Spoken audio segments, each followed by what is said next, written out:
Hey, what's up guys? Welcome back to the channel. Today is going to be my spoiler-free movie review for John Wick Chapter 4. This was easily one of my most anticipated movies of 2023 because I am a huge fan of the John Wick movies, and every single one of them is great. They literally haven't made a bad John Wick movie, and that trend continues with Chapter 4. I think Chapter 4 might even be my favorite or second favorite in the whole franchise, which is crazy to say because I loved that first movie, and I've enjoyed all of them, but I think I need to maybe see this movie another 2 or 3 times just to get my final opinion on it. And quickly before we start the actual movie review, I just want to get something off my chest. I gotta say, somebody has to make John Wick into a video game. It would be so fun to run around as John Wick, swapping out guns, reloading, shooting a bunch of people, driving in cars, and you could really expand on the whole high table and all of these assassins that you meet in the John Wick universe, and somebody just really needs to make this into a AAA title video game. But anyways guys, let's talk about the movie. So what is Chapter 4 about? So the movie picks up after Part 3 and it looks like some time has passed and John has regained his health and he's training to go after the High Table who made his life a living hell back in Chapter 3. John Wick uncovers a path to defeating the High Table, but before he can earn his freedom, Wick must face off against a new enemy with powerful alliances across the globe and forces that turn old friends into foes. That's all I can really say without giving spoilers away, but I gotta say, I had a great time watching John Wick Chapter 4 in theaters. I saw it with D-Box seats, which is the chairs that move around and everything, so it makes the whole experience a little bit more immersive. And you can just imagine how fun this movie is with a D-Box seat, like all of the gunshots and fighting and everything. That chair was moving all the time. It was a really great experience, but anyways guys, let's go ahead and talk about the positives, then the negatives for Chapter 4. So the first positive I have is the action. Like I said earlier, it's easily one of the best action movies I've ever seen. The fight choreography, the weapons, the locations, everything was just top notch. And the team that works on the action scenes in the John Wick franchise is well known to be like the best in Hollywood right now. And they definitely prove it with this movie. Like the action is so like big, it's so memorable, and you will never forget some of the scenes in this movie. That's how violent they are. There's a fantastic scene where John Wick utilizes some nunchucks and just beats the crap out of people. And then there's another amazing action scene which was like an overhead shot with John Wick just taking out all of these goons. It really felt like a video game. I know a lot of people are comparing it to Hotline Miami, and for me it felt like Marvel's Ultimate Alliance. I absolutely love this scene and it truly felt like a video game. My next positive is the writing. It was actually very strong in this film. There was a lot of dialogue that I was like, wow, like that was great. And it was a really nice change for me because some of the most recent movies that I've seen is Ant-Man 3 and Shazam 2, and the writing in those movies were not that good. So to go ahead and watch John Wick Chapter 4,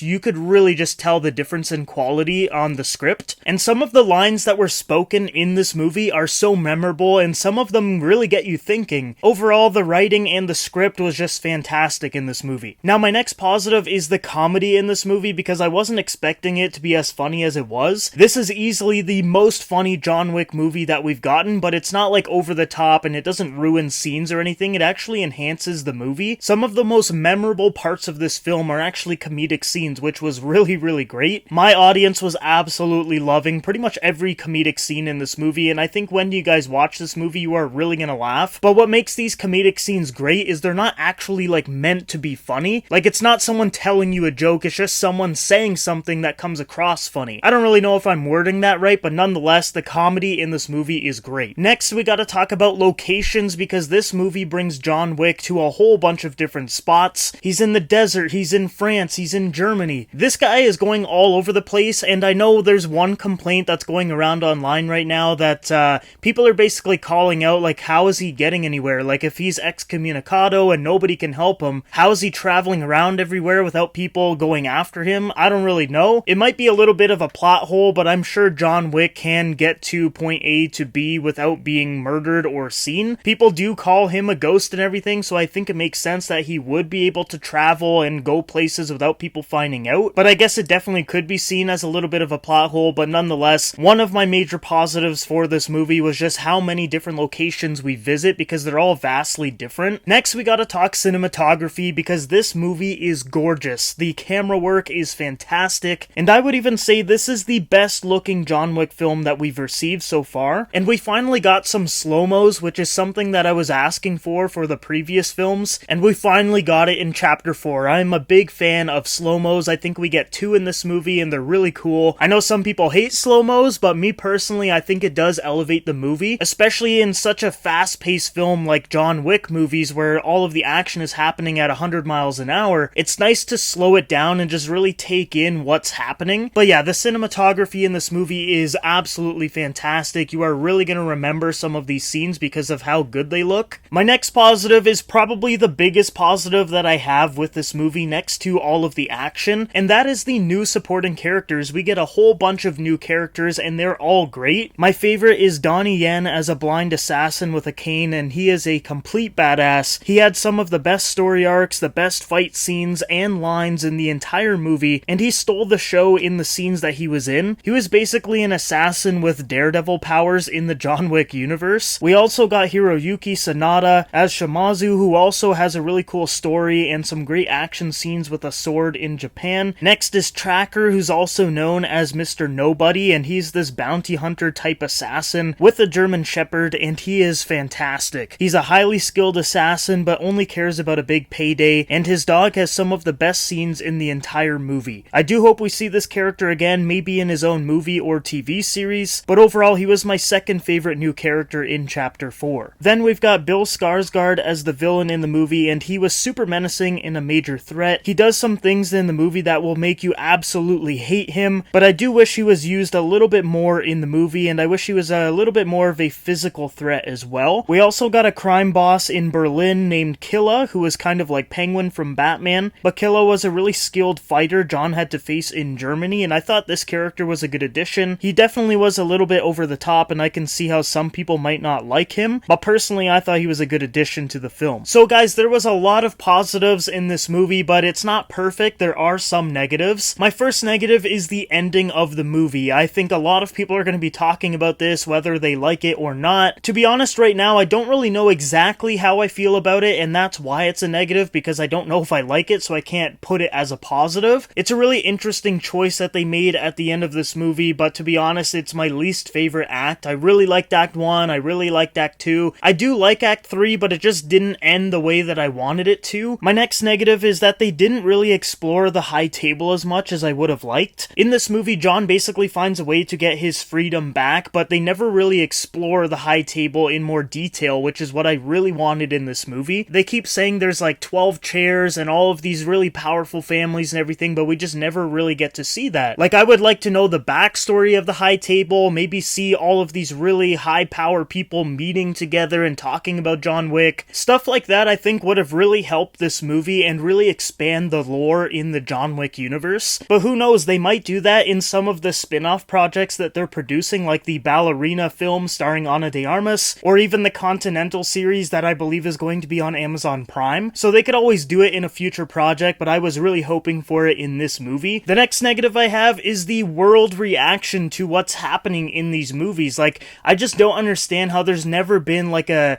news report basically talking about what's happening in John Wick's life. Like, if there's like 100 people that just die in a fight or something, you would think it would be on the news and people would be talking about it, something like that, but it's just kind of weird. Like, all of this violence is happening, all of these murders, gunshots, all this stuff is happening, but just no one's really talking about it. I just find it a little bit weird that we've just never seen even like a news report or something of like John Wick, you know, being targeted by all these people or him killing a bunch of people. Another bit of the same negative of this kind of like world reaction to what's happening is sometimes in this movie a lot of violence is happening right in front of people. Like, for example, there's this one fight scene in a club. John Wick is just taking people out left and right, and people are seeing him do this, and then they just keep dancing, and they're like, okay, whatever, like, this guy just got shot in the head, whatever, doesn't matter. And I just found it a little bit strange. Like, if someone got shot in the head right beside you, you would probably start screaming and run the other way. So just like little things like this that happen in the background just kind of annoyed me a little bit. Another negative I have in this movie and the whole franchise as a whole is that